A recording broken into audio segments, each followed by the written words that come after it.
వివాహం అనేటటువంటిది కేవలము కామోపభోగము కొరకు స్త్రీ పురుషులను కలిపేటటువంటి ప్రక్రియ ఈ దేశమునందు కానే కాదు. ఇవాళ కలిసి రేపు విడిపోయే ప్రక్రియ అసలు కాదు. ఏది వివాహం అంటే పండడం, తరించడం, దానికి కావలసిన మానసిక సంస్కారాన్నంతటినీ కూడా అబ్బేటట్టుగా చేస్తారు. అందుకే సభాముఖంగా నాకు వాగ్దానం చేయి, పిల్లనిస్తారు. ఏ వాగ్దానం చేయాలి?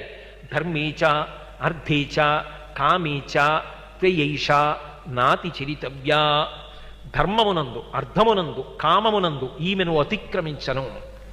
ఇవాళ మన ప్రారంధం ఏమిటంటే ఇన్ని విషయాలున్నాయి, ఇన్ని విషయాలకి నేను సభాముఖంగా ప్రమాణం చేస్తున్నానన్న విషయం పెళ్లి కుమారుడికి తెలియకపోవడం. జీవితంలో ఒక్క 2 గంటలు శక్తి కావలసినటువంటి పలహారం చేసేటప్పుడు అంత శ్రద్ధ పెడతాం. ఒక రోజు సంతోషంగా ఉండడానికి చేసే భోజనం మీద అంత శ్రద్ధ పెడతాం. ఒక రాత్రి నిద్రపోకపోతే మరునాడు చేయవలసిన వివాహ